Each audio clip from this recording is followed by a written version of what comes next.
Majority में हिंदू हैं, election होगा तो हिंदू जीतेगा, लॉ बनाएगा तो वो भी हिंदू बनाएगा, तो मुस्लिम कहां जाएंगे। जिन्ना ने तो मौलवी और मौलाना का जो पूरा कॉन्सेप्ट था उसको ही क्रिटिसाइज कर दिया। ट्रेनों में लाशें भर के भेजी, बंटवारे में ऑफिस के जो टाइपराइटर और टेबल थे उनको भी नहीं छोड़ा, वो भी आधे आधे बांट दिए इन लोगों ने। ये इंडियन नेशनल कांग्रेस तो हिंदू पार्टी है, 6% लीडर्स को अगर छोड़ दिया जाए तो सारे हिंदू रखे हैं इन्होंने। जिन्ना तो कह रहे हैं कि हिंदू और मुस्लिम साथ में ही नहीं रह सकते, तो फिर पंजाब और बंगाल के हिंदू क्यों चाहिए। जिन्ना ने कह दिया था कि इंडिया के सारे मुस्लिम्स का जो रिप्रेजेंटेटिव है वो मैं हूं, तुम सबके लीडर हो, तो हम क्या करें, हम सब जॉब छोड़ दें। और सेम टाइम पे सावरकर ने बुक लिख के हिंदू राष्ट्र की डिमांड कर दी और आरएसएस को भी सारे लीडर ने सेम ईयर में बना दिया। अगर ऐसा है तो कैंडिडेट खड़ा होगा तो मुस्लिम खड़ा होगा, वोट भी खाली मुस्लिम करेगा, हिंदू वोट नहीं कर पाएगा।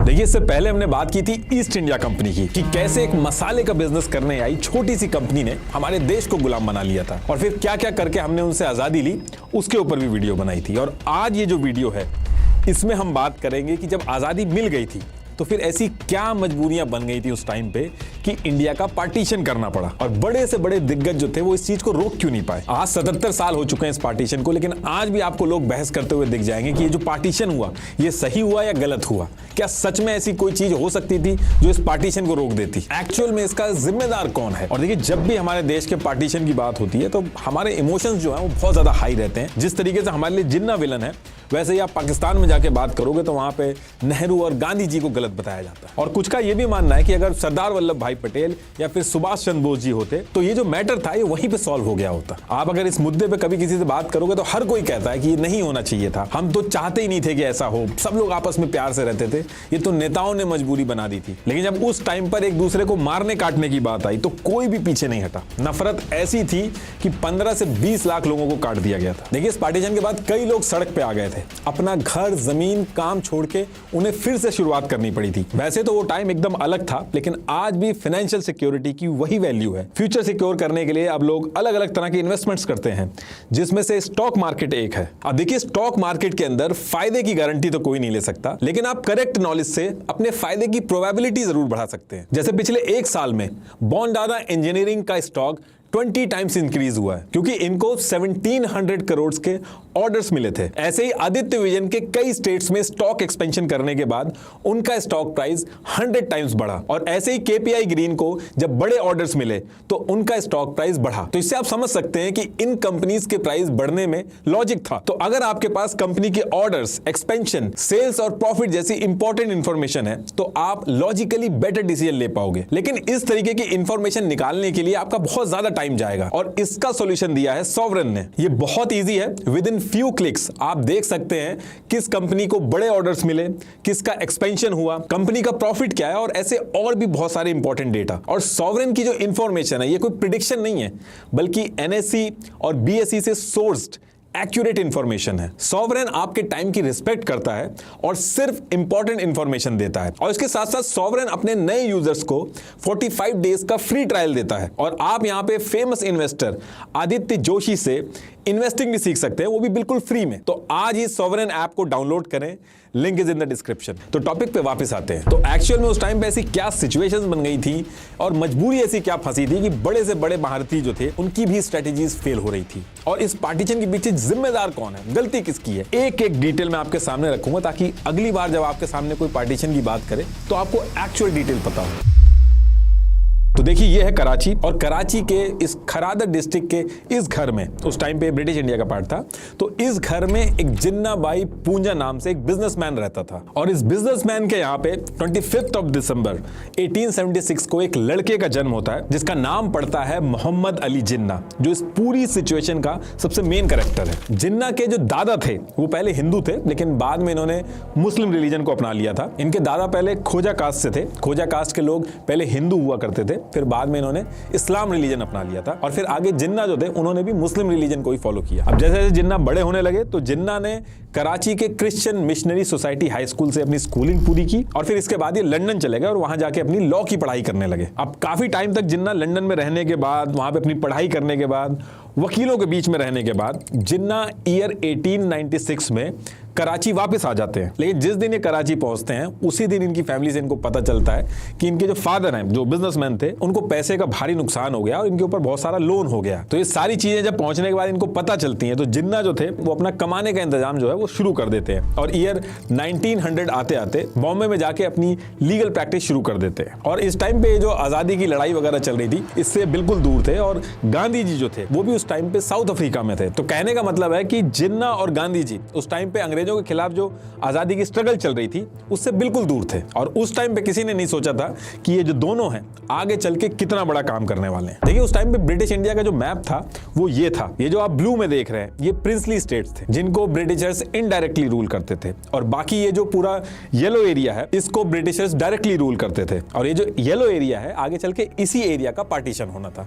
बाकी प्रिंसली स्टेट क्या है, डायरेक्टली और इनडायरेक्टली कैसे रूल करते हैं, सब हमने ऑलरेडी डिस्कस कर लिया। इस वीडियो में हम सिर्फ और सिर्फ पार्टीशन की बात करेंगे। उस टाइम पे करीब टोटल पॉपुलेशन 38 करोड़ थी जिसमें से 65% हिंदू थे और 27% मुस्लिम थे और इसमें से भी ब्रिटिश इंडिया का ये जो आप नॉर्थ वेस्ट और नॉर्थ ईस्ट का एरिया देख रहे हो इसमें जो थी वो मुस्लिम पॉपुलेशन जो थी वो मेजोरिटी में थी। जैसे खैबर पख्तून में 94%, बलूचिस्तान में 87%, सिंध में 71%, पंजाब में 57%, बंगाल में 55% मुस्लिम थे और बाकी जितनी जगह थी वहां पे हिंदू मेजोरिटी में थे। ये जो सारी डिटेल मैं आपको बता रहा हूं ये इसलिए बता रहा हूं क्योंकि यही सेंसस का जो डेटा था यही इस पार्टीशन की आगे चल के जड़ बनता है। अब देखिए काफी टाइम तक ये सारी चीज चलती हैं। इसके बाद ईयर आता है 1903 और फ्रीडम फाइटर जो थे इन्होंने अंग्रेजों की नाक में दम कर रखा था। हिंदू मुस्लिम सारी कम्युनिटी जो थी वो एक साथ मिलके अंग्रेजों को परेशान कर रही थी और इसमें भी सबसे ज्यादा दिक्कत जो ब्रिटिशर्स के सामने आ रही थी वो बंगाल से आ रही थी। उस टाइम का बंगाल प्रोविंस जो था वो बहुत ही बड़ा था। आज का वेस्ट बंगाल, बिहार, असम, छत्तीसगढ़, झारखंड, बांग्लादेश ये सब आता था उसमें। जितने भी फेमस पॉलिटिशियंस थे, लॉयर्स, इंटेलेक्चुअल्स बंगाल से ही ब्रिटिशर्स को निशाना बनाते थे। तो कहने का मतलब है कि उस टाइम पे बंगाल जो था वो रिवॉल्यूशनरी एक्टिविटीज का हब बन चुका था और इस वजह से ब्रिटिशर्स जो थे इस पूरे जगह से बहुत ज्यादा गुस्सा रहते थे। अब होता क्या है कि जब ये सारी एक्टिविटीज बहुत ज्यादा बढ़ने लगती हैं तो इसके 2 साल बाद यानी कि ईयर 1905 में वाइसरॉय लॉर्ड कर्जन बंगाल से डील करने के लिए एक प्लान बनाते हैं। उनको वहां पे रहते रहते एक चीज समझ में आ गई थी कि इंडियंस को रिलीजन के नाम पे बांटा जा सकता है और अगर ये किसी तरीके से इनकी यूनिटी ब्रेक कर देते हैं तो इनको मैनेज करना बहुत आसान हो जाएगा और ये जो नेशनलिज्म की फीलिंग भरी हुई है सारे इंडियंस में ये रिलीजियस हेट्रेड में कन्वर्ट हो जाएगी। तो इसके लिए लॉर्ड कर्जन जो थे वो जुलाई 1905 को एक अनाउंसमेंट करते हैं। इसमें ये कहते हैं कि बंगाल जो है ये बहुत ही ज्यादा इसका एरिया बड़ा है, इसकी वजह से एडमिनिस्ट्रेशन में बहुत दिक्कत आ रही है तो बंगाल का पार्टीशन करना पड़ेगा। और बंगाल जो था एज अ होल पूरे बंगाल के अंदर हिंदू जो थे वो मेजॉरिटी में थे लेकिन बंगाल का जो ईस्ट साइड था वहां पे मुस्लिम पॉपुलेशन ज्यादा थी। तो लॉर्ड कर्जन ने क्या किया, एक प्लान तरीके से बंगाल को डिवाइड किया। उसने जो बंगाल का ईस्ट एरिया था जहां पे मुस्लिम मेजॉरिटी ज्यादा थी उसको ईस्ट बंगाल बना दिया, आज की डेट में वो बांग्लादेश है, और बाकी जो बचा बंगाल था उसको वेस्ट बंगाल बना दिया। अब जब अंग्रेजों ने बंगाल का पार्टीशन किया तो ईस्ट बंगाल के अंदर जो मुस्लिम्स थे वो पहले बंगाल के अंदर माइनॉरिटी थे लेकिन अब ईस्ट बंगाल बनते ही मेजॉरिटी में आ गए थे और हिंदू जो पहले मेजॉरिटी में थे वो माइनॉरिटी बन गए थे ईस्ट बंगाल के अंदर। और बाकी जो वेस्ट बंगाल के लोग थे वहां ऐसा ज्यादा कोई दिक्कत नहीं थी, वहां जैसे पहले था वैसे ही रहा, लेकिन वेस्ट बंगाल के लोग भी गुस्सा हो गए थे क्योंकि उनके हाथ से आधा बंगाल चला गया था। Independence has not yet brought them peace. Rejoicing turned quickly into horror and mourning. Throughout this vast land, the Hindus and Muslims seek safety in new surroundings.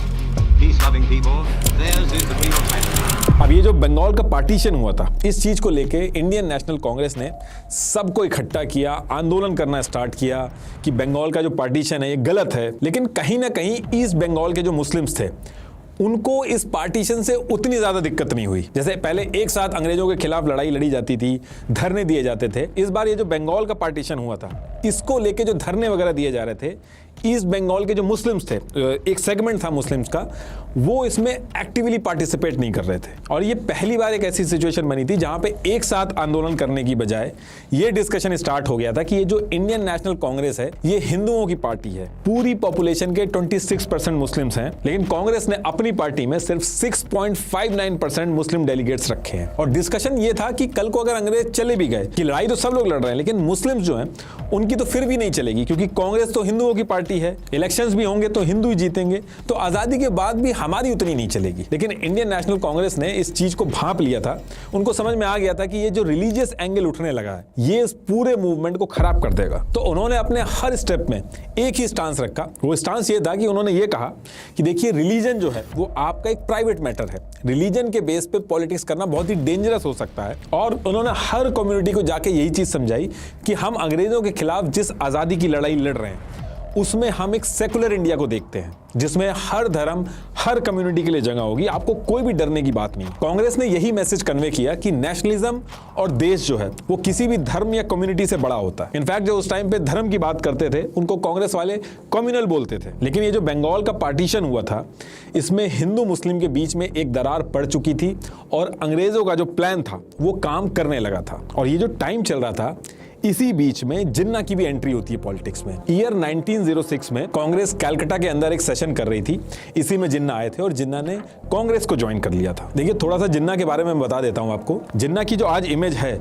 उस टाइम पे जिन्ना के जो पर्सनल बिलीफ थे वो बिल्कुल अलग थे। उस टाइम पे जो जिन्ना थे वो सेकुलरिज्म की बहुत ज्यादा बात करते थे, कांग्रेस की सेकुलर आइडियोलॉजी से बहुत ज्यादा इंप्रेस थे। और जिन्ना जो थे वो मौलाना, मौलवी को बहुत क्रिटिसाइज करते थे। जिन्ना का जो लाइफस्टाइल था वो ट्रेडिशनल इस्लामिक प्रैक्टिसेस से बहुत ही अलग था। सरोजनी नायडू जी ने ऑन रिकॉर्ड जिन्ना को ambassador of Hindu Muslim unity तक का टैग दिया था। लेकिन आगे चल के सारी चीजें घूमेंगी, अभी आप थोड़ा सा वेट करिए बस। तो अब अंग्रेजों ने बंगाल का पार्टीशन तो कर दिया था, इसको लेके पूरा जो इंडियन नेशनल कांग्रेस था वो धरने वगैरह दे रहे थे, प्रोटेस्ट कर रहे थे। सेम टाइम पे जिन्ना की भी एंट्री हो गई थी, उन्होंने कांग्रेस ज्वाइन कर लिया था। और इसी टाइम पे एक चीज और हो जाती है। होता क्या है कि जब ये सारी चीजें चल रही थी तो सेम ईयर 1906 में ईस्ट बंगाल, जो अभी अभी डिवाइड होकर नया स्टेट बना था जहां पे मुस्लिम मेजोरिटी में थे, वहां पे ढाका शहर के अंदर, अभी तो बांग्लादेश हो गया वो, वहां पे मुस्लिम्स की एक मुहम्मदन एजुकेशनल कॉन्फ्रेंस चलती थी। ये हर साल वहां पे होती थी, लेकिन अब क्या था कि डिवाइड हो गया था तो ईस्ट बंगाल के अंदर हो रही थी। इसमें मुस्लिम कौम की जो ग्रोथ वगैरह है, इन सारी चीजों पर डिस्कशन होता था। तो इस बार जो ढाका के अंदर ये सेशन हुआ, ये थोड़ा सा अलग था। यहाँ के सेशन में डिस्कशन ये हुआ कि ये जो इंडियन नेशनल कांग्रेस है, जो इंडियन मुस्लिम्स और हिंदू दोनों को रिप्रेजेंटेटिव बनने का दावा कर रही है, ये तो एक हिंदू पार्टी है। पूरे देश में मेजॉरिटी में हिंदू हैं, इलेक्शन होंगे तो हिंदू ही जीतेंगे, सरकार आएगी तो हिंदुओं की आएगी और फिर जो लॉ है वो भी हिंदू ही बनाएंगे, तो हमारे रिप्रेजेंटेशन का क्या। तो इस मीटिंग के अंदर इन्होंने डिसाइड किया कि जैसे इंडियन नेशनल कांग्रेस है, इसमें हिंदू ज्यादा हैं, ऐसे ही हम एक मुस्लिम पॉलिटिकल पार्टी बनाएंगे जो मुस्लिम्स की बात को आगे रखेगी और इंडिया के जितने भी मुस्लिम्स हैं उनका रिप्रेजेंटेशन करेगी। और यही वो टाइम था जब 30 दिसंबर 1906 को इन्होंने मिलके ऑल इंडिया मुस्लिम लीग नाम से एक पार्टी बना दी। इसका एम यह था कि जो मुस्लिम्स की बातें हैं उनको आगे रखा जाएगा और मुस्लिम्स को ज्यादा से ज्यादा रिप्रेजेंटेशन मिले, इसको लेके अपनी बात आगे रखेंगे। और ऐसा नहीं था कि ऐसे ही बस इन्होंने पार्टी बना दी थी, एक प्लान तरीके से ब्रिटिशर्स के सामने इन्होंने सेपरेट इलेक्टोरेट की डिमांड रखी। पहले क्या होता था कि इंडियन नेशनल कांग्रेस जो थी वो इंडिया के हिंदू और मुस्लिम्स किसी की भी बात हो, सारी बातें ब्रिटिशर्स के सामने इंडियन नेशनल कांग्रेस ही रखती थी। लेकिन ये पहली बार हुआ था कि इंडियन नेशनल कांग्रेस के पैरेलल में ऑल इंडिया मुस्लिम लीग आके खड़ी हो गई थी और अंग्रेजों के सामने अलग से डिमांड रखती थी। तो मुस्लिम लीग जब बनी तो इन्होंने अंग्रेजों के सामने ये डिमांड रखी कि मुस्लिम्स को अब सेपरेट इलेक्टोरेट चाहिए। अब आपका क्वेश्चन ये होगा कि ये सेपरेट इलेक्टोरेट क्या है और इसकी डिमांड क्यों रख रहे थे मुस्लिम लीग वाले। देखिए, जब नॉर्मल इलेक्शन होते हैं तो कोई भी खड़ा हो सकता है, जिसको ज्यादा वोट मिलेंगे वो जीत जाता है। अब इसमें दिक्कत ये होती है कि जो कम्युनिटी नंबर्स में ज्यादा होती है, जिसको वो चाहते हैं वही इलेक्शन बार बार जीतता है। और ऐसे में जो माइनॉरिटी होती है, जिसके लोग कम होते हैं, उसके चुने हुए लोग कभी पावर में आ ही नहीं सकते, क्योंकि अल्टीमेटली तो वोट ही काउंट होंगे। तो मुस्लिम लीग ने ये जो सेपरेट इलेक्टोरेट की डिमांड रखी थी, इसमें ये कहा इन्होंने कुछ जगह पे हमें सेपरेट इलेक्टोरेट दे दो। इसमें होगा ये कि वहां पे सिर्फ मुस्लिम कैंडिडेट्स ही खड़े होंगे और जो वोट करेंगे वो भी सिर्फ मुस्लिम्स ही होंगे, बाकी कोई और नहीं करेगा। मान लो एक एरिया है, वहां पे 100 लोग रहते हैं, जिसमें से 60 मुस्लिम्स हैं और 40 जो है वो बाकी की कम्युनिटी है। और अगर सेपरेट इलेक्टोरेट का सिस्टम होगा तो ये जो 60 मुस्लिम्स हैं सिर्फ यही वोट करेंगे, बाकी के जो 40 लोग हैं वो वोट नहीं करेंगे, और जो कैंडिडेट्स खड़े होंगे वो भी मुस्लिम्स ही खड़े होंगे। इससे होगा ये कि माइनॉरिटी के जो लोग हैं वो भी पावर में आएंगे। और अंग्रेज ऐसी ही सिचुएशन चाहते थे जिसमें इंडियन कम्युनिटी पावर के चक्कर में आपस में उलझे रहे। अब आपका एक क्वेश्चन इसमें यह भी हो सकता है कि क्या उस समय पे इलेक्शंस होते भी थे, क्योंकि पावर में तो ब्रिटिशर्स थे। तो देखिए उस टाइम पे लिमिटेड रिप्रेजेंटेशन के साथ इनडायरेक्ट इलेक्शंस होते थे। हर कोई वोट नहीं कर सकता था, बस कुछ selected property owner, tax payers और एजुकेटेड इंडिविजुअल्स जो थे वही वोट कर पाते थे। मेनली अमीर लोग ही वोट कर पाते थे जिनको ब्रिटिशर्स चाहते थे। ये मुस्लिम लीग जो बनी थी इसके प्रेसिडेंट उस समय मोहम्मद शाह थे, और जिन्ना जो थे वो उस समय कांग्रेस में थे, और वो इस चीज को क्रिटिसाइज करते थे कि ये जो मुस्लिम लीग अलग से सेपरेट इलेक्टोरेट मांग रही है इससे डिवाइड होंगे लोग। तो ये चीज को वो क्रिटिसाइज करते थे। लेकिन आगे चल के सिचुएशन ऐसे चेंज होगी कि जिन्ना खुद ही सेपरेट इलेक्टोरेट के लिए अपना दम खम लगा के लड़ेंगे। और ये जो मुस्लिम लीग उस समय बनी थी तो इसमें ऐसा नहीं था कि सारे के सारे मुस्लिम्स का सपोर्ट आ गया था, बस कुछ अमीर मुस्लिम्स जो लैंडलॉर्ड थे उनका ही सपोर्ट था मुस्लिम लीग को। बाकी जो सपोर्ट था मुस्लिम्स का वो कांग्रेस को ज्यादा था। और यही रीजन था कि इंडियन नेशनल कांग्रेस जो थी वो कहती थी कि ये जो मुस्लिम लीग है, ये जो कह रही है कि इंडिया के जो सारे के सारे मुस्लिम्स हैं उनके हम रिप्रेजेंटेटिव हैं, तो ऐसा कुछ भी नहीं है। इंडिया के जो हिंदू और मुस्लिम जितनी भी कम्युनिटी है सबके रिप्रेजेंटेटिव हम हैं, यानी कि इंडियन नेशनल कांग्रेस है। लेकिन आगे चल के ब्रिटिशर्स ने मुस्लिम लीग को एक अलग तरीके से सपोर्ट करा ताकि वो उनके लॉयल बने रहे, और कांग्रेस चाहती थी कि पैरेलल में आके मुस्लिम लीग खड़ी हो, क्योंकि तभी वो मैनेज हो पाएंगे। तो अब इसके कुछ टाइम बाद यानी कि ईयर 1909 में मुस्लिम लीग वाले क्या करते हैं, ये जो उनकी सेपरेट इलेक्टोरेट की डिमांड थी इसको लेके मुस्लिम लीग वाले शिमला पहुंचते हैं और लॉर्ड मिंटो और लॉर्ड मॉर्ले से जाके मिलते हैं। उनके सामने अपनी सारी डिमांड रखते हैं कि उनको कैसे भी करके सेपरेट इलेक्टोरेट चाहिए, और अंग्रेज जो थे वो बड़े आराम से इस डिमांड को मान लेते हैं। तो उस टाइम पे united province, Bengal, Punjab, Bombay presidency, Madras presidency, central province, यहाँ पे अंग्रेज कह देते हैं कि अब यहाँ पे मुस्लिम्स के लिए सेपरेट इलेक्टोरेट होंगे। और इसके साथ साथ सेंट्रल लेजिस्लेटिव काउंसिल में भी मुस्लिम्स के लिए सीट जो थी वो रिजर्व कर दी गई। ये जो ईयर 1909 के मॉर्ले मिंटो रिफॉर्म्स थे, इसके आने के बाद मुस्लिम लीग बहुत ज्यादा खुश हो जाती है। इनफैक्ट इंडिया की जो पूरी मुस्लिम पॉपुलेशन थी उसके अंदर भी मुस्लिम लीग बहुत ज्यादा पॉपुलर होने लगती। ये जो मुस्लिम लीग ने सेपरेट इलेक्टोरेट दिलवाया था मुस्लिम्स को, इस एक इंसिडेंट की वजह से बहुत ही कम टाइम में मुस्लिम लीग जो थी वो इंडियन नेशनल कांग्रेस के पैरेलल में आके खड़ी हो गई थी। और अब जब मुस्लिम लीग की पॉपुलैरिटी बढ़ती है तो जिन्ना जो कि कांग्रेस में थे उन्होंने ईयर 1913 में मुस्लिम लीग को ज्वाइन कर लिया। मतलब कि कांग्रेस को छोड़ा नहीं, उन्होंने एक साथ कांग्रेस और मुस्लिम लीग दोनों को ज्वाइन किया। उस टाइम पे जिन्ना का ये कहना था कि ऐसा करके ये हिंदू मुस्लिम यूनिटी को मेंटेन कर पाएंगे, और मुस्लिम लीग और कांग्रेस जो ये जो अलग अलग रास्ते पे चल रही है इससे काफी दिक्कतें आएंगी आजादी में। तो एक रास्ता बनाया जाएगा जिससे मुस्लिम लीग और कांग्रेस जो है वो एक साथ आके अपने मेन गोल को अचीव करें, ब्रिटिशर से आजादी, ना कि आपस में लड़े। और इस चीज से कांग्रेस जो थी वो भी खुश थी, क्योंकि कांग्रेस कुछ भी करके मुस्लिम लीग को अपने साथ ही रखना चाहती थी, वो और डिवाइड नहीं करना चाहती थी। और मुस्लिम लीग ज्वाइन करने के बाद जिन्ना जो थे वो इन दोनों की मीटिंग करवाते हैं लखनऊ के अंदर, जिसको लखनऊ पैक्ट के नाम से भी जाना जाता है। तो इस मीटिंग के अंदर मुस्लिम लीग जो है वो कुछ डिमांड रखती है अपनी। मुस्लिम लीग कांग्रेस से कहती है कि हम आपके साथ तभी आएंगे जब आप हमें जो सेपरेट इलेक्टोरेट जो हमें मिला है उसका खुल के सपोर्ट करो, और पंजाब और बंगाल के अंदर जो मुस्लिम कैंडिडेट्स की सीट्स हैं उनको थोड़ा सा बढ़ा दो आप। अब वैसे तो कांग्रेस जो थी वो रिलीजन के बेसिस पे सीट्स मिलना इन सब चीजों के खिलाफ थी, लेकिन कांग्रेस जैसे तैसे करके इस चीज को मान लेती है और कहती है कि आजादी की जो लड़ाई चल रही है ब्रिटिशर्स के अगेंस्ट, इसमें आप हमारे साथ आके खड़े हो जाओ। तो इस लखनऊ पैक्ट के अंदर कांग्रेस और मुस्लिम लीग जो है वो एक एग्रीमेंट पे आ जाते हैं। इस टाइम पे कांग्रेस के अंदर भी कई हिंदू नेशनलिस्ट लीडर थे, जैसे लाला लाजपत राय, मदन मोहन मालवीय, ये इन सारी चीजों से ज्यादा खुश नहीं हो रहे थे। तो उन्होंने काम किया कि जैसे मुस्लिम्स के लिए मुस्लिम लीग है, तो उन्होंने भी ईयर 1915 में हिंदू महासभा बना दी थी ताकि हिंदुओं की भी बात आगे रखी जा सके। और अभी तक ये जितनी भी चीजें चल रही थी इंडिया के अंदर, गांधी जी इससे थोड़ा दूर थे, लेकिन इस टाइम पे एंट्री होती है गांधी जी की।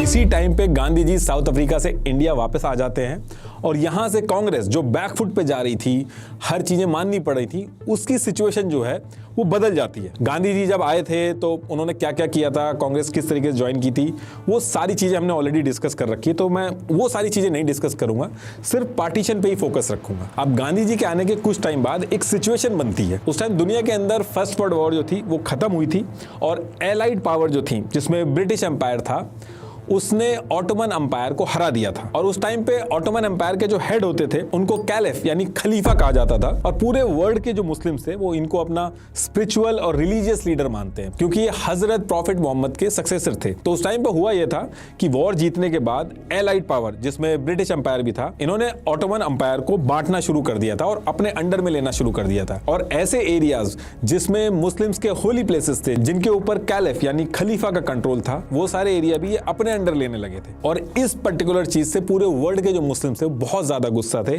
पूरी दुनिया में प्रोटेस्ट हो रहे थे। तो इंडिया के अंदर भी प्रोटेस्ट स्टार्ट हुआ है, उसको खिलाफत मूवमेंट भी बोला जाता है। Independence has not yet brought them peace. Rejoicing turned quickly into horror and mourning. Throughout this vast land, the Hindus and Muslims seek safety in new surroundings. Peace-loving people, theirs is the real message. और Ali brother जो थे उन्होंने इस खिलाफत movement को India के अंदर start किया था।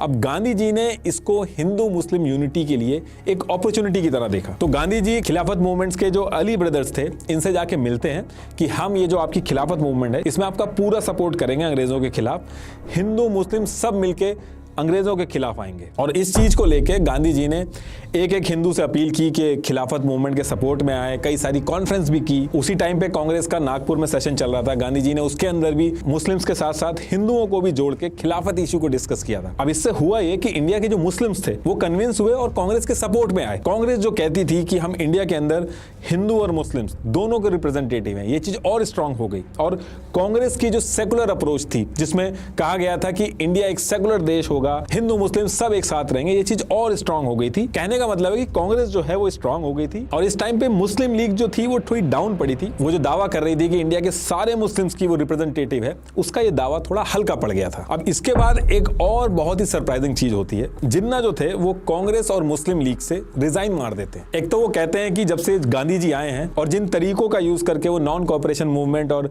सिविल डिसोबीडियंस मूवमेंट चला रहे हैं, उससे जिन्ना बिल्कुल भी खुश नहीं है। दूसरी चीज जिन्ना का ये कहना था, ये कांग्रेस जो है और ये जो मुस्लिम लीग है ये रिलीजियस पॉलिटिक्स कर रहे हैं जिसके वो खिलाफ थे। तो यही सारे रीजन बता के जिन्ना जो थे वो रिजाइन मार के लंदन चले जाते हैं। लेकिन इसमें यह भी कहा जाता है कि जिन्ना इसलिए चले गए थे क्योंकि कांग्रेस और मुस्लिम लीग दोनों में उनको कोई पूछ नहीं रहा था। कांग्रेस के अंदर गांधी जी की चल रही थी और मुस्लिम लीग में मुख्तार अहमद अंसारी जो थे वो अपनी चला रहे थे। तो इस वजह से जिन्ना जो थे वो गुस्से में गांधी को तानाशाह बोल के पॉलिटिक्स वगैरह छोड़ के सीधे लंदन चले गए थे। तो अब इसके काफी टाइम तक हिंदू मुस्लिम जो है वो साथ में मिलकर काम करते हैं, ब्रिटिशर्स के अगेंस्ट में अपनी बातें रखते हैं। लेकिन ईयर 1923 में ब्रिटिशर्स क्या करते हैं, पंजाब के अंदर एक मुस्लिम मेजोरिटी वाला एरिया था, तो वहां पे ब्रिटिशर्स क्या करते हैं, एक म्युनिसिपल अमेंडमेंट एक्ट 1923 लेके आ जाते हैं। और ये जो एरिया था जहां पे मुस्लिम मेजोरिटी में थे, पहले जितनी मुस्लिम्स की सीट थी उससे ज्यादा सीट रिजर्व कर देते हैं मुस्लिम्स के लिए, और जो हिंदू पॉपुलेशन थी उनकी सीट एकदम से कम हो जाती है। अब इस इंसिडेंट की वजह से जो हिंदू थे वहां के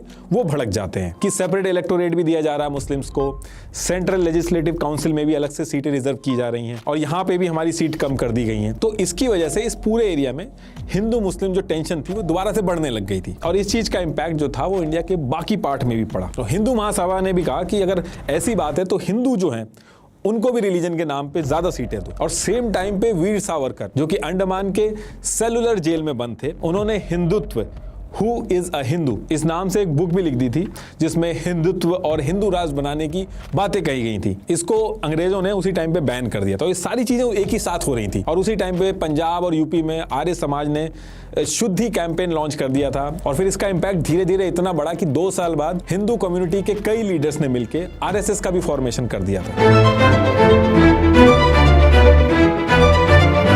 तो कहने का मतलब यह है कि अब ये वो सिचुएशन थी जहां पे हिंदू मुस्लिम कम्युनल टेंशन जो थी वो डे बाय डे बढ़ती जा रही थी, और ये जो सिचुएशन थी ये अंग्रेजों को बहुत ज्यादा सूट कर रही थी। जब भी कोई एकजुट होने की कोशिश करता था, अंग्रेज क्या करते थे, किसी एक कम्युनिटी को पकड़ के उसको बेनिफिट दे देते थे, फिर दोनों कम्युनिटी लड़ने लगती थी। और ये जो ईयर 1925 था ये कांग्रेस के लिए वैसे ही बहुत टेंशन बना रहा था। कांग्रेस जो एक यूनाइटेड सेकुलर भारत बनाने के लिए मुस्लिम पॉपुलेशन को अपने साथ जोड़ रही थी और उनकी बातों को कहीं ना कहीं एक मिडिल ग्राउंड पे आके डिस्कस कर रही थी, तो उसके पैरेलल में हिंदू महासभा और आरएसएस जैसी ऑर्गेनाइजेशन भी खड़ी होती जा रही थी जो कांग्रेस के ऊपर हिंदुओं को लेकर भी प्रेशर बना रही थी। तो कांग्रेस अगर मुस्लिम के सपोर्ट के लिए कुछ करती थी तो हिंदू कम्युनिटी बुरा मानती थी, और कांग्रेस एक हिंदू पार्टी है, इसका टैग तो ऑलरेडी कांग्रेस के ऊपर था ही। तो कांग्रेस कुल मिला के बीच में फंसी पड़ी थी, और इस चीज का पूरा फायदा जो हुआ वो मुस्लिम लीग को हुआ।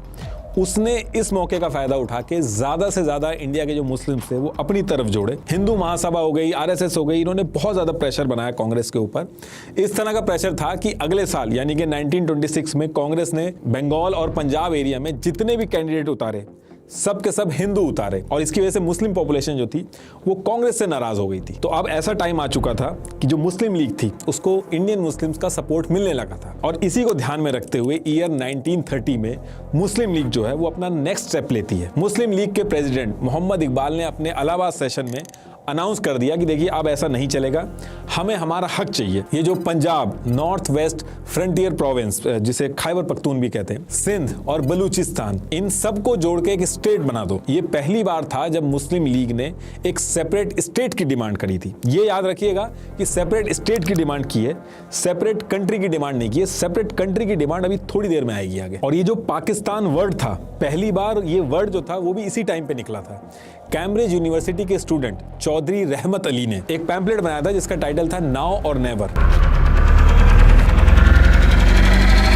और इसी पैम्पलेट में पहली बार इन्होंने पाकिस्तान नाम डिक्लेयर किया था। पाकिस्तान से आई गायब था, पाकिस्तान नाम से टाइटल दिया था इसको। ये पहली बार था जब ये वर्ड लोगों के सामने आया था। तो इधर ये सारी चीजें चल रही थी, और इसके कुछ टाइम बाद ईयर 1933 में लियाकत अली खान, जो जिन्ना के बहुत ही खास थे, ये लंदन में जाते हैं। ये जाके वहां पे जिन्ना से जाके मिलते हैं, और कहा जाता है कि इसी पर्टिकुलर टाइम पे लियाकत अली खान और जिन्ना ने ये डिस्कशन किया था कि जिन्ना को वापस इंडिया में आके मुस्लिम लीग ज्वाइन करना चाहिए, और ज्वाइन करने के बाद एक अलग मुस्लिम देश की डिमांड रखनी चाहिए जिसको 100% मुस्लिम सपोर्ट मिलेगा। ये प्लान लंदन के अंदर डिस्कस हुआ था, ऐसा कहा जाता है। और फिर नेक्स्ट ईयर अप्रैल में, यानी कि अप्रैल 1934 को जिन्ना इंडिया वापस आके सबसे पहले मुस्लिम लीग ज्वाइन करते हैं, उसके प्रेसिडेंट बनते हैं। और इस बार जब जिन्ना इंडिया आए थे, अपनी जो पुरानी आइडियोलॉजी थी उसको बिल्कुल पीछे छोड़ दिया था। एकदम बदले हुए जिन्ना इंडिया वापस आए थे, और उनका जो पॉलिटिकल स्टांस था इंडियन पॉलिटिक्स के अंदर उसको पूरी तरीके से चेंज कर दिया था। इन्होंने मुस्लिम लीग जो थी उसको पूरी तरीके से रीऑर्गेनाइज किया, लीडरशिप चेंज की उसकी, और बैक टू बैक कांग्रेस के ऊपर निशाना साधा कि कांग्रेस एक हिंदू पार्टी है, मुस्लिम को अलग आइडेंटिटी चाहिए, अलग देश चाहिए होगा। जो टू नेशन थ्योरी थी कि हिंदू मुस्लिम एक साथ नहीं रह सकते, जिन्ना ने इंडिया के एक एक मुस्लिम को ये समझाना चालू किया और यूनाइट करना चालू किया। जिन्ना ने मुस्लिम्स को ये समझाया कि ये जो कांग्रेस है ये यूनाइटेड सेकुलर इंडिया के नाम पे मुस्लिम्स को कुछ भी नहीं देगी, सारी जो पावर है वो हिंदुओं के हाथ में रहेगी। अब इसके बाद क्या होता है कि ईयर 1935 आते आते ये जो अंग्रेज थे, रिवॉल्यूशनरी एक्टिविटीज इतनी ज्यादा बढ़ गई थी इंडिया के अंदर कि इनके ऊपर भी बहुत ज्यादा प्रेशर था, और इन्होंने मजबूरी में इस प्रेशर को रिलीज करने के लिए ये लोग लेके आते हैं गवर्नमेंट ऑफ इंडिया एक्ट 1935। तो जैसा मैंने आपको अभी थोड़ी देर पहले बताया था कि पहले लिमिटेड लोग ही वोट कर पाते थे, तो इस एक्ट में वैसे तो बहुत सारी चीजें थी, लेकिन जो मेन चीज थी वो ये थी कि इलेक्शन में कौन वोट करेगा, उनके जो नंबर्स हैं, आम जनता के जो नंबर्स हैं वो बढ़ा दिए गए थे।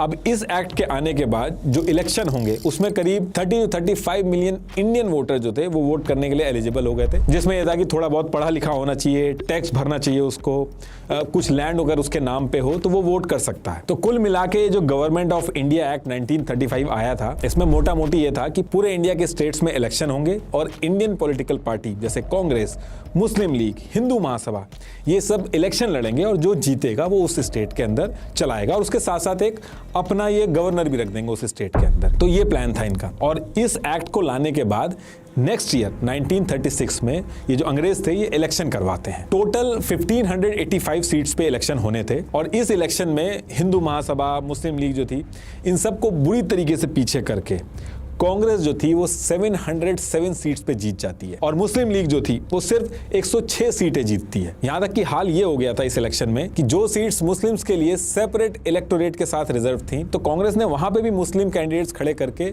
मुस्लिम लीग को हरा दिया था। और इस इलेक्शन के बाद एक चीज साफ हो गई थी कि इंडिया के अंदर सारे हिंदू और मुस्लिम पॉपुलेशन के जो रिप्रेजेंटेटिव है वो कांग्रेस है, मुस्लिम लीग नहीं है। और ये जो इलेक्शन हुए थे ये मुस्लिम लीग के लिए बहुत बड़ा डिजास्टर थे। मुस्लिम लीग बिल्कुल खुश नहीं थी, और यहां से मुस्लिम लीग एक बहुत बड़ा शिफ्ट लेती है, बहुत ही एग्रेसिव तरीके से अपना स्टांस बदलती है मुस्लिम लीग। अब इसके बाद ईयर आता है 1939, और इस ईयर में एक और ऐसी चीज होती है जिसकी वजह से कांग्रेस और मुस्लिम लीग दोबारा से एकदम अलग रास्ता चुनती हैं। एक्चुअली होता क्या है कि इस साल ब्रिटिशर्स ने बिना इंडिया की लीडरशिप से पूछे अनाउंस कर दिया कि सेकेंड वर्ल्ड वॉर में ब्रिटिश एम्पायर के साथ इंडिया भी है और इंडिया के जो सोल्जर्स हैं वो भी इस वॉर में पार्टिसिपेट करेंगे। अब ये जो चीज थी, इसको सुन के कांग्रेस जो थी वो गुस्सा हो जाती है कि हमसे बिना पूछे आप हमारा और हमारे सोल्जर्स का जो पार्टिसिपेशन है वो वर्ल्ड वॉर में करवा रहे हो। और कांग्रेस ने कहा कि हम एक शर्त पे वर्ल्ड वॉर में आपका साथ देंगे, अगर आप ये प्रॉमिस करो कि वॉर जब खत्म हो जाएगी तो वहां से आने के बाद आप हमें आजादी दे दोगे। लेकिन इस चीज के लिए ब्रिटिशर्स जो थे वो हाँ नहीं कर रहे थे। तो कांग्रेस ने क्या किया, इसी टाइम पे जितने ये 707 लीडर इनके इलेक्शन में जीत के आए थे कांग्रेस पार्टी के, जो स्टेट्स चला रहे थे, उन सबसे रिजाइन मरवा देती है ताकि काम सारे रुक जाएंगे। ब्रिटिशर्स ने इसमें कई तरीके के ऑफर भी दिए कि कुछ लिमिटेड पावर हम देंगे आपको, जिसको अगस्त ऑफर वगैरह भी बोला जाता है। लेकिन कांग्रेस ने कहा कि नहीं, हमें पूर्ण स्वराज चाहिए, फुल इंडिपेंडेंस चाहिए, तभी हम साथ देंगे। इसके बाद क्रिप्स कमीशन वगैरह बहुत सारी चीजें आई, लेकिन कांग्रेस अपनी बात पे अड़ी रही। कांग्रेस का यह मानना था कि ये एग्जैक्ट सही टाइम है ब्रिटिशर्स के ऊपर प्रेशर बना के आजादी लेने का। और इसी टाइम पे कांग्रेस ने अपने आंदोलन जो है वो बहुत तेज कर दिए थे। गांधी जी ने क्विट इंडिया मूवमेंट जो था वो शुरू कर दिया था। मुस्लिम लीग की लीडरशिप ने सोचा कि ये एकदम सही टाइम है कि ब्रिटिशर्स का यहाँ पे सपोर्ट करो जब उनको सबसे ज्यादा जरूरत है, और जब वॉर खत्म होगी और हम उनको सपोर्ट करेंगे तो वो हमें भी फेवर करेंगे, जैसे वो पाकिस्तान की जो डिमांड कर रहे थे, इन सारी चीजों को लेके वो फेवर करेंगे। तो मुस्लिम लीग, जिसके बारे में ऑलरेडी कहा जाता था कि ये ब्रिटिशर्स की बहुत ही लॉयल है, वो अपना अनकंडीशनल सपोर्ट ब्रिटिशर्स को इस टाइम पे दे देती है। हिंदू महासभा यहाँ पे कहती है कि अगर मुस्लिम लीग जो है वो अपनी सीट नहीं छोड़ रही है तो हम भी नहीं छोड़ेंगे। तो उन्होंने भी अपनी सीट नहीं छोड़ी और अंग्रेजों को सपोर्ट किया। तो ये वो टाइम था जब कांग्रेस की जितनी भी लीडरशिप थी सबने रिजाइन कर दिया था, और क्विट इंडिया मूवमेंट की वजह से आधे से ज्यादा लीडर जो थे वो जेल के अंदर थे। तो इस पर्टिकुलर टाइम पे कांग्रेस थोड़ी सी बैकफुट पे थी, और इसी टाइम पे हिंदू महासभा और मुस्लिम लीग जो थे बहुत ही स्ट्रांग हुए थे और दोनों ग्रुप आपस में खुल के लड़ रहे थे। मुस्लिम लीग का कहना था कि हम मुस्लिम इंटरेस्ट को प्रोटेक्ट करेंगे, और उधर हिंदू महासभा का कहना था कि हम हिंदू इंटरेस्ट को प्रोटेक्ट करेंगे। हिंदू महासभा कह रही थी कि हिंदुओं के इंटरेस्ट तब तक प्रोटेक्ट नहीं होंगे जब तक मुस्लिम्स हमारी बात नहीं मानेंगे, और मुस्लिम लीग कह रही थी कि मुस्लिम्स के इंटरेस्ट तब तक प्रोटेक्ट नहीं होंगे जब तक हिंदू हमारी बात नहीं मानेंगे। और कांग्रेस जो सेकुलरिज्म की बात करती थी उसकी आधी से ज्यादा लीडरशिप पावर से बाहर थी और आधी जेल में थी। तो इस टाइम पे हिंदू मुस्लिम दंगे भी बहुत तेज हो गए थे, और ये जो सिचुएशन थी इसने इंडिया को पार्टीशन की तरफ बहुत तेजी से ढकेल दिया था। मुस्लिम लीग के लिए अब बहुत ही ज्यादा आसान हो गया था इंडिया के मुस्लिम्स को कन्विंस करना कि मुस्लिम और हिंदू जो हैं वो एक साथ नहीं रह सकते। और इस सारी जद्दोजहद के बाद मुस्लिम लीग का एक सेशन होना था। इस सेशन में इन्होंने अब ऑफिशियली एक रेजोल्यूशन पास करके अनाउंस कर दिया कि हिंदू मुस्लिम जो है वो एक साथ नहीं रह सकते। इसलिए इंडिया के जो मेजोरिटी वाले स्टेट्स हैं जैसे पंजाब, सिंध, NWFP यानी कि north west frontier province, Baluchistan, Bengal और आसाम, ये सबको मिला के हमें एक अलग पाकिस्तान चाहिए। और कांग्रेस तो पहले से ही कहती आ रही थी कि इंडिया का पार्टीशन बिल्कुल भी नहीं होगा। तो दोनों पार्टियां अपनी अपनी बात पे अड़ी हुई थी और एक डेडलॉक सिचुएशन हो गई थी। अब इसके बाद क्या होता है कि ईयर 1945 आते आते सेकेंड वर्ल्ड वॉर खत्म हो जाती है। यूके बहुत वीक हो चुका था और यूएस और यूएन से भी यूके के ऊपर बहुत ज्यादा प्रेशर आ रहा था कि आपकी जितनी भी कॉलोनीज हैं उनको आप छोड़ दो। इनफैक्ट इंडिया के अंदर भी जितने भी फ्रीडम फाइटर्स थे उन्होंने बहुत ज्यादा अंग्रेजों को परेशान कर रखा था। अंग्रेज खुद डरे हुए थे कि ब्रिटिश इंडिया की आर्मी में जो इंडियन सोल्जर्स हैं वो उल्टा अंग्रेजों के ऊपर अटैक ना कर दें। तो कहने का मतलब है कि इस पर्टिकुलर ईयर में यानी कि 1945 में यूके की सिचुएशन पूरी तरीके से बदल चुकी थी और यूके का इंडिया से निकलने के अलावा और कोई सोल्यूशन नहीं बचा था। तो यूके चाहता था कि इससे पहले कि नाम खराब हो या हम पे अटैक करें, हम पे मार के हमें निकालें, इससे बढ़िया खुद ही हमें निकल जाना चाहिए। और सेम टाइम पे ये जो वॉर खत्म हुई थी यूके के अंदर पॉलिटिकल पार्टी भी चेंज हो जाती है। अब लेबर पार्टी जीत के गवर्नमेंट में आती है और क्लेमेंट एटली ये पीएम बनते हैं यूके के। और पीएम बनने के बाद 15 मार्च 1945 को एक हिस्टोरिकल अनाउंसमेंट करते हैं कि यूके अब इंडिया के ऊपर अपना कंट्रोल नहीं रखेगा और इंडिया को छोड़ के वापस चला जाएगा, इंडिया को आजादी दे देगा। अब यूके ने ये चीज तो बोल दी थी कि आजादी दे देगा, लेकिन आजादी दे तो दे किसको? दो रिप्रेजेंटेटिव हैं, एक मुस्लिम लीग, दूसरा कांग्रेस, और दोनों एकदम अलग अलग रास्ते पे, कोई अपनी बात से पीछे हटने को राजी नहीं। मुस्लिम लीग जैसे आपको पता है कि वो पहले से ही कहती आ रही है कि हम इंडिया के सारे मुस्लिम्स के रिप्रेजेंटेटिव हैं। कांग्रेस कह रही है कि इंडिया के अंदर जितने भी लोग हैं, हिंदू मुस्लिम, सबके रिप्रेजेंटेटिव हम हैं। तो आज़ादी का डिस्कशन होना किससे है और किस तरीके से होना है, इसके बारे में कुछ क्लैरिटी नहीं आ रही थी। तो अब इसके लिए ब्रिटिशर्स क्या करते हैं, अगले साल यानी कि 1946 के स्टार्टिंग में ब्रिटिशर्स एक इलेक्शन करवाने की बात करते हैं। और इलेक्शन करवाने के पीछे का जो मेन रीजन था वो ये था कि अंग्रेज चाहते थे कि इंडिया की जो पॉलिटिकल पार्टीज हैं जैसे मुस्लिम लीग, कांग्रेस, ग्राउंड लेवल पे लोगों का सपोर्ट किस तरीके का है, लोग क्या चाहते हैं। और इस इलेक्शन को कराने के पीछे एक और रीजन था कि ये मुस्लिम लीग जो अलग पाकिस्तान बनाने की जो डिमांड कर रही है लोगों में ये डिमांड कितनी स्ट्रांग है और कांग्रेस ये जो सेकुलर और यूनाइटेड भारत की बात कर रही है इसको कितना सपोर्ट मिल रहा है लोगों के बीच में। तो कहने का मतलब है कि इस इलेक्शन से यूके ये समझना चाहता था कि जब वो इंडिया को छोड़ के जाएंगे तो किस तरीके से पावर शेयरिंग होगी, किसको क्या देना होगा, पार्टीशन होगा या नहीं होगा, होगा तो किस तरीके से होगा, इसको लेके क्लैरिटी आएगी। ये जो इलेक्शन होना था ये मुस्लिम लीग और कांग्रेस के बीच में एक डायरेक्ट कंपटीशन था जिसमें कांग्रेस जो थी वो वोट मांग रही थी एक सेकुलर यूनाइटेड इंडिया के नाम पे जहां पे हिंदू और मुस्लिम सब साथ में रहेंगे, और मुस्लिम लीग जो है वो वोट मांग रही थी एक अलग मुस्लिम देश बनाने के नाम पे। और फिर इलेक्शन करवाए जाते हैं और इलेक्शन के बाद इलेक्शन का रिजल्ट आता है और रिजल्ट बहुत हैरानी वाले थे। कांग्रेस हिंदू मेजोरिटी वाले एरिया में जीत जाती है। 1585 सीट्स में से 923 सीट्स कांग्रेस को मिल जाती हैं। लेकिन इसमें सरप्राइजिंग बात यह थी कि मुस्लिम लीग जो थी, जो मुस्लिम रिजर्व एरिया थे, उसमें उसको 90% से ज्यादा वोट मिले थे। टोटल 482 सीट्स में से 425 सीट्स मुस्लिम लीग बड़े आराम से जीत गई थी। मतलब कि इस इलेक्शन से साफ हो गया था कि मुस्लिम लीग जो है वही इंडिया के मुस्लिम्स की असली रिप्रेजेंटेटिव है। और इस इलेक्शन के बाद कहीं ना कहीं हर किसी को रियलाइज हो गया था कि अब इंडिया का पार्टीशन होके रहेगा। ब्रिटिशर्स ने ट्राई किया कि दोनों पार्टी जो है कांग्रेस और मुस्लिम लीग, इनको मिला के एक इंटरिम गवर्नमेंट भी बनाई जाए, लेकिन मुस्लिम लीग ने उसमें काम ही नहीं होने दिया। जिन्ना अलग देश की डिमांड पे पूरी तरीके से अड़े हुए थे और नेहरू जो थे वो भी अपनी बात से पीछे नहीं हट रहे थे। अब सिचुएशन ऐसी थी कि ब्रिटिशर्स को जल्दी से जल्दी इंडिया से निकलने था, लेकिन फिर से कोई सोल्यूशन बन नहीं रहा था। तो यूके ने क्या किया, यूके ने अपने 3 कैबिनेट मिनिस्टर इंडिया भेजे ताकि इंडिया के अंदर एक सॉल्यूशन निकाला जा सके, और इसको कैबिनेट कमीशन बोला गया। तो अब 24 मार्च 1946 को यूके से ये तीनों कैबिनेट मिनिस्टर जो थे वो इंडिया पहुंच जाते हैं ताकि ये डिसाइड हो सके कि कैसे आगे इंडिया के अंदर सरकारें चलेंगी, पॉलिटिकल पार्टी चाहती क्या है, कॉन्स्टिट्यूशन कैसा होगा, पावर डिस्ट्रीब्यूशन किस तरीके से किया जाए, ये काम इनका था। ये लोग बहुत कोशिश करते हैं, 3 से 4 वीक तक मल्टीपल मीटिंग्स करते हैं कांग्रेस के साथ, मुस्लिम लीडर्स के साथ, हर एक लीडर के साथ, लेकिन कोई सोल्यूशन नहीं निकलता है। जिन्ना और नेहरू दोनों अपनी अपनी बात पे अड़े हुए थे और ब्रिटिशर्स जो थे वो जल्दी से जल्दी इंडिया से निकलना चाह रहे थे। तो कैबिनेट मिशन जो आया था वो इतना ज्यादा फ्रस्ट्रेट हो गया था कि इसने 16 मई 1946 को खुद से अनाउंस कर दिया कि आप लोग आपसी सहमति नहीं बना पा रहे हो तो इंडिया को आजादी कैसे मिलेगी उसका प्लान जो है वो हम खुद से बना के आपको दे रहे हैं। और फिर थोड़े टाइम बाद कैबिनेट मिशन जो था उसने अपना एक प्लान बना के पब्लिश कर दिया। इस प्लान के अंदर सबसे पहली चीज कही गई कि इंडिया का कोई भी पार्टीशन नहीं होगा। दूसरी चीज इसमें इन्होंने कही कि कम्युनल रिप्रेजेंटेशन यानी कि जो सेपरेट इलेक्टोरेट है किसी भी रिलीजन या कम्युनिटी को नहीं दिया जाएगा। और फिर इसके बाद इन्होंने 3 रिकमेंडेशन देके एक प्लान समझाया जिसमें इन्होंने 3 चीजों के ऊपर बात करी, जिसमें प्रोविंशियल यानी कि स्टेट्स की ग्रुपिंग थी, दूसरी प्रिंसली स्टेट के बारे में बताया था, तीसरी चीज कॉन्स्टिट्यूशन बनाने के लिए कॉन्स्टिट्यूएंट असेंबली कैसे बनेगी उसके बारे में बताया था। पहला पॉइंट प्रोविंशियल यानी कि स्टेट्स की जो ग्रुपिंग थी कि ये इंडिया के जितने स्टेट्स हैं इनको 3 ग्रुप में डिवाइड कर देंगे, ग्रुप ए, ग्रुप बी और ग्रुप सी। ग्रुप ए में इन्होंने रखे united province, Bombay, Madras, central province, Bihar और उड़ीसा। ग्रुप बी में रखे Punjab, Sindh, north west frontier province और बलूचिस्तान। और ग्रुप सी में इन्होंने रखे बंगाल और असम। अब अगर ये तीनों ग्रुप को अगर आप ध्यान से देखोगे तो इसमें आप नोटिस करोगे कि ग्रुप ए जो है उसमें हिंदू मेजॉरिटी वाले स्टेट्स हैं और ग्रुप बी और ग्रुप सी में मुस्लिम मेजॉरिटी एरियाज है। इसके साथ साथ इसमें इन्होंने कहा कि जितने भी हमने स्टेट्स डिवाइड किए हैं यानी कि प्रोविंस डिवाइड किए हैं ये अपना खुद का एक कॉन्स्टिट्यूशन बनाएंगे, फिर सब मिलके पूरे देश का कॉन्स्टिट्यूशन बनाएंगे। तो बेसिकली इसमें जो पूरा अनडिवाइडेड इंडिया था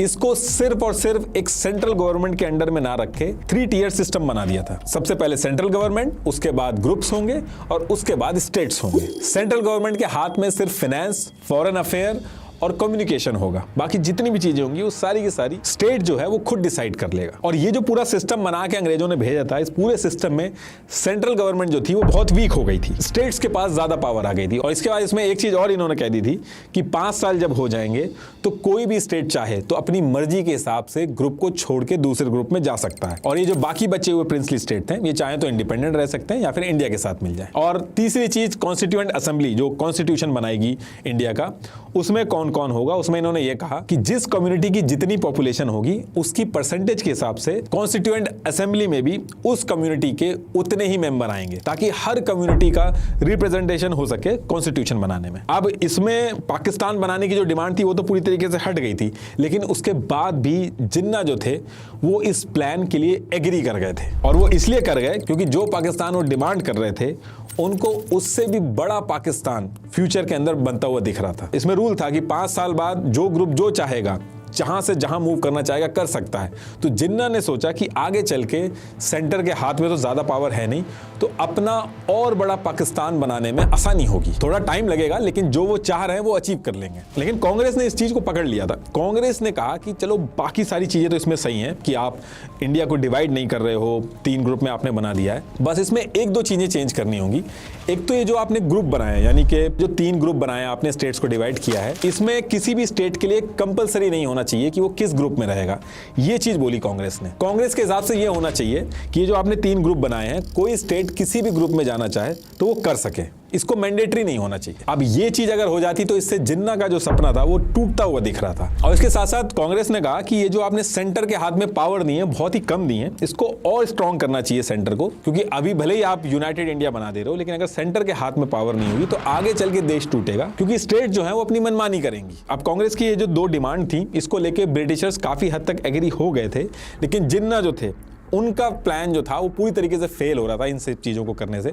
तो जिन्ना जो थे, जो इन्होंने पहले हाँ कर दिया था, वो इस कैबिनेट मिशन से जो पूरा प्लान था इससे बैकआउट कर देते हैं। अब मुस्लिम लीग अगर बैकआउट कर देती है और कांग्रेस भी नहीं मान रही थी, तो ब्रिटिशर्स कहते हैं कि कोई बात नहीं, आप इसको आके ज्वाइन करिए, कॉन्स्टिट्यूएंट असेंबली का पार्ट बनिए, कॉन्स्टिट्यूशन बनाना शुरू करिए, बाकी चीजों पे डिस्कशन हो जाएगा। तो कांग्रेस तो ब्रिटिशर्स की बात मान के कॉन्स्टिट्यूएंट असेंबली वगैरह में काम करना स्टार्ट कर देती है, लेकिन मुस्लिम लीग जो थी वो अब एकदम अलग रास्ते पे निकल जाती है। जिन्ना जो थे वो गुस्सा होके 29 जुलाई 1946 को मुस्लिम लीग की वर्किंग कमेटी की एक इंपॉर्टेंट मीटिंग रखते हैं। इसमें ये कहते हैं कि ये जो इंडियन नेशनल कांग्रेस है, ये मुस्लिम्स की जो जेन्युइन डिमांड्स हैं उनको नजरअंदाज कर रहे हैं और अपनी मनमानी कर रहे हैं, और अगर इन लोगों ने हमारी बात नहीं मानी तो 16 अगस्त 1946 को डायरेक्ट एक्शन के रास्ते हम अपना हक लेंगे। अभी डायरेक्ट एक्शन का मतलब क्या था उस पर्टिकुलर टाइम पे तो नहीं समझ में आया था, वो आगे चल के अभी समझ में आएगा, लेकिन इतना समझ में आ रहा था कि 16 अगस्त को सारे मुस्लिमों को वो रोड पे उतरने को कह रहे थे। उस टाइम पे बंगाल के अंदर मुस्लिम लीग जो थी वो पावर में थी। हुसैन शहीद ये बंगाल को हेड कर रहे थे और मुस्लिम लीग के मेंबर भी थे। तो इन्होंने क्या किया था, एक स्टार ऑफ इंडिया नाम से न्यूज़पेपर था, इन्हीं के एमएलए का था, तो इन्होंने 16 अगस्त 1946 को जो डायरेक्ट एक्शन डे का प्लान था कि क्या क्या होगा और वो सारी चीजें लोगों पे पहुंचाने के लिए इसी अखबार में पूरा का पूरा प्लान पब्लिश कर देते हैं, ताकि मुस्लिम लीग के जो सपोर्टर हैं वो इकट्ठा हो जाएं। अब इसके बाद 16 अगस्त की जब डेट आती है, इस दिन बंगाल के अंदर हुसैन शहीद जो कि हेड कर रहे थे वो पुलिस को हटा देते हैं। पुलिस उस टाइम पे होती नहीं है। अब इसमें बोला तो ये गया था कि पीसफुल प्रोटेस्ट होगा, लेकिन इस प्रोटेस्ट में दंगे होते हैं। इस चीज को द ग्रेट कैलकाटा किलिंग भी कहते हैं। हजारों लोगों की जान गई। फिर धीरे धीरे करके इंडिया के बाकी जगह पे हिंदू मुस्लिम एक दूसरे की जान के प्यासे हो गए। पूरे इंडिया के अंदर लोग एक दूसरे को निकाल निकाल के काट रहे थे। और ये दंगे सिर्फ वो एक दिन की बात नहीं थी, ये दंगे कॉन्टिन्यूसली चलते रहते हैं, अगले 1 साल तक चलते रहते हैं और डेली 200 से 300 लोगों की मरने की खबर आती थी। शुरू में कांग्रेस ने जिन्ना के इस डायरेक्ट एक्शन डे को बहुत ज्यादा सीरियस नहीं लिया था, लेकिन ये जो डायरेक्ट एक्शन डे जिन्ना ने कराया था, इसकी वजह से कांग्रेस के हाथ से सारी चीजें निकल चुकी थी। लोग रोड पे आ गए थे। अब कांग्रेस कुछ नहीं कर पा रही थी और कांग्रेस के पास दिक्कत ये थी कि दंगे रोकने के लिए वो खुद तो पावर में थी नहीं। अंग्रेज जो थे वो जल्दी से जल्दी इस पे डिसीजन लेके भागना चाहते थे और दंगे तभी रुकेंगे जब इंडिया का पार्टीशन होगा। जिन्ना अपनी बात पे अड़े हुए थे कि वो पूरी मुस्लिम कौम के रिप्रेजेंटेटिव हैं और उनको एक अलग पाकिस्तान चाहिए। जिन्ना जब कहते थे कि मैं इंडिया के सारे मुस्लिम्स का रिप्रेजेंटेटिव हूं, तो कांग्रेस में कई सारे मुस्लिम लीडर थे, जैसे मौलाना अबुल कलाम। तो ये लोग कहते थे कि जिन्ना ये मजाक वाली बातें कर रहे हैं, क्योंकि हम लोग क्या करें, फिर हम लोग घरों में जाके बैठ जाएं। अब देखिए, हो ये रहा था कि डेली लोग मर रहे थे। इंडिया में हर तरफ कम्युनल टेंशन फैल चुकी थी। अब इससे निपटने के लिए एक ही सॉल्यूशन था कि कांग्रेस और मुस्लिम लीग एक एग्रीमेंट में आए, लेकिन दोनों अपनी अपनी बातों पे अड़े हुए थे। तो ये दोनों जल्दी से कोई डिसीजन ले। इससे निपटने के लिए यूके के जो पीएम थे क्लेमेंट एटली, इन्होंने 28 फरवरी 1947 को ब्रिटिश हाउस ऑफ कॉमन में एक अनाउंसमेंट की कि बहुत हो गया, चाहे अब इंडिया के जो पॉलिटिशियंस हैं ये एग्रीमेंट में आए चाहे ना आए, 38 जून 1948 को हम लोग पावर ट्रांसफर करके इंडिया से चले जाएंगे। फिर उसके बाद इंडिया के अंदर कुछ भी हो उसके जिम्मेदार हम नहीं होंगे। इन्होंने उस समय कह दिया था कि इंडिया के जितने भी स्टेट्स हैं हम सबको इंडिपेंडेंट करके चले जाएंगे। इसको बैल्कन प्लान भी बोलते हैं।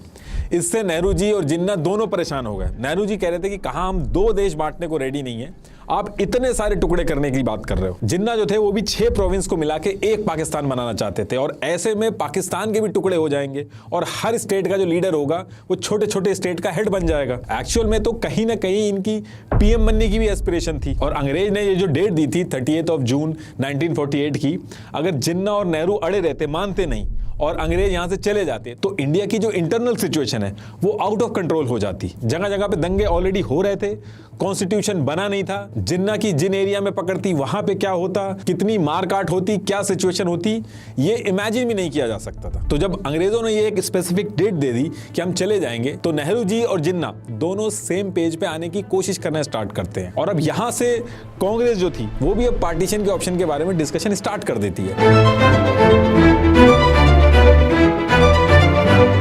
एक तरह से जिन्ना का ये जो प्लान था डायरेक्ट एक्शन डे का, ये काम किया और कांग्रेस को झुकना पड़ा, क्योंकि दंगे जो थे वो डे बाय डे बढ़ रहे थे। उस टाइम के कांग्रेस के प्रेसिडेंट कृपलानी जी ने कहा कि rather than have a battle we should let them have their Pakistan. और 19 मार्च 1947 को नेहरू जी ने भी ये चीज बोल दी कि पार्टीशन करना पड़ेगा। अब ये जो अनाउंसमेंट की थी अंग्रेजों ने कि ये लोग 30 जून 1948 को चले जाएंगे, उसी अनाउंसमेंट के अगले दिन ये एक काम और करते हैं। वेवल्स जो उस टाइम का इंडिया का वॉइस रॉय था, यूके ने इनको भी हटा दिया कि इतने टाइम से इनको काम दिया गया था कि इंडिया के लीडरों से बात करके कुछ सोल्यूशन निकाला जाए, और इन्होंने बहुत टाइम खराब कर दिया था और अंग्रेज जो थे वो बहुत जल्दी निकलना चाह रहे थे। तो वेवल्स को हटा के लॉर्ड माउंटबेटन को इंडिया का वॉइस रॉय बना के तुरंत भेजा जाता है इस काम को निपटाने के लिए। अब जब पाकिस्तान के डिस्कशन देश के अंदर स्टार्ट होना चालू हुए, तो पंजाब के सिख और बंगाल के हिंदू परेशान हो गए। इन्होंने कहा कि अगर पार्टीशन में पंजाब और बंगाल पूरे पाकिस्तान को चला जाएगा तो हम तो फंस जाएंगे, हम तो बिना कुछ किए ही माइनॉरिटी बन जाएंगे पाकिस्तान के अंदर जाके। तो ये लोग साफ मना कर रहे थे कि इनको पाकिस्तान के साथ नहीं जाना है, और जिन्ना जो थे इनको आराम से समझा के पंजाब और बंगाल जो था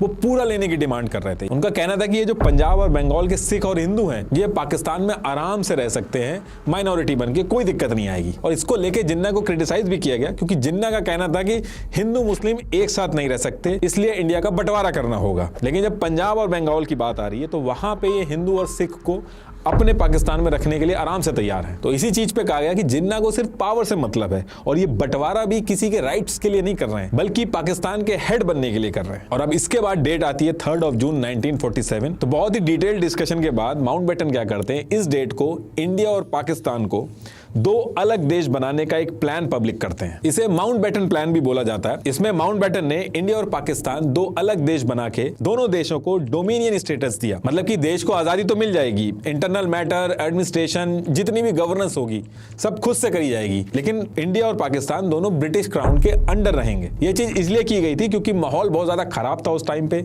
दंगे बहुत ज्यादा हो रहे थे, चीजें आउट ऑफ कंट्रोल हो सकती थी, और कॉन्स्टिट्यूशन वगैरह भी बना नहीं था, तो सारा एडमिनिस्ट्रेशन जो था उसको सेटअप करने में भी टाइम लगता। तो इसलिए यह डिसाइड हुआ कि जब तक दोनों कंट्रीज का कॉन्स्टिट्यूशन नहीं बनता तब तक उन्हें एक डोमिनियन स्टेटस दिया जाएगा। तो इसी वजह से जब ईयर 1950 में इंडिया का और 1956 में पाकिस्तान का कॉन्स्टिट्यूशन बना, तब जाके दोनों देशों को पूरी तरीके से ब्रिटिश क्राउन के अंडर से हटाया गया। और इसके बाद ये जो माउंटबेटन प्लान था, इसमें कहा गया कि पंजाब और बंगाल के केस में वोटिंग हो जाएगी, मुस्लिम, हिंदू और सिख के जो रिप्रेजेंटेटिव हैं ये अलग अलग वोटिंग कर लेंगे कि अगर हिंदू और सिख भी चाहते हैं पाकिस्तान के साथ जाना, तो पंजाब और बंगाल को भी 2 पार्ट में बांट दिया जाएगा। लेकिन जब वोटिंग हुई तो हिंदू और सिख जो थे उन्होंने पाकिस्तान की बजाय इंडिया के साथ रहना प्रेफर किया। तो इस केस में पंजाब और बंगाल को ईस्ट और वेस्ट पार्ट में डिवाइड करके इंडिया और पाकिस्तान में बांट दिया गया। तो कहने का मतलब है कि ये सारी चीजें होने के बाद फाइनली जो पाकिस्तान था उसके अंडर में सिंध, नॉर्थ वेस्ट फ्रंटियर, आज का जो खैबर पख्तून है वो, बलूचिस्तान, सिलेट, वेस्ट पंजाब और ईस्ट बंगाल, बाकी जितना बचा वो सब इंडिया के पास गया। और जो प्रिंसली स्टेट थे उसमें माउंटबेटन प्लान में ये था कि जो पुराने अंग्रेजों के साथ प्रिंसली स्टेट के जो एग्रीमेंट हुए हैं वो सब रद्द हो जाएंगे, और प्रिंसली स्टेट अगर चाहते हैं पाकिस्तान के साथ जुड़ना या इंडिया के साथ जुड़ना या इंडिपेंडेंट रहना, ये पूरी तरीके से उनकी मर्जी है। और जब ये पार्टीशन हुआ तो जिस रेजिमेंट के अंदर मुस्लिम सोल्जर्स जो थे वो ज्यादा थे, वो रेजिमेंट पाकिस्तान को दे दी गई, जैसे Sindh regiment, Baloch regiment, frontier force regiment, ये सारी रेजिमेंट जो थी वो पाकिस्तान के पास गई। बाकी Indian railway, civil services, financial assets और जो ब्रिटिशर्स का लोन था वो भी इंडिया और पाकिस्तान में बराबर बराबर बांट दिया गया। यहां तक कि जो ऑफिस की टेबल, चेयर, टाइपराइटर थी उनको भी आधा आधा बांटा गया। और माउंटबेटन प्लान जब पब्लिक किया गया था तो उसमें एक चीज और कही गई थी कि पहले जो डेट दी गई थी 30 जून 1948 की, इसको चेंज करके अब 15 अगस्त 1947 को दोनों देशों को आजादी मिलेगी। ये डेट इसलिए रखी थी क्योंकि जापान ने इस डेट को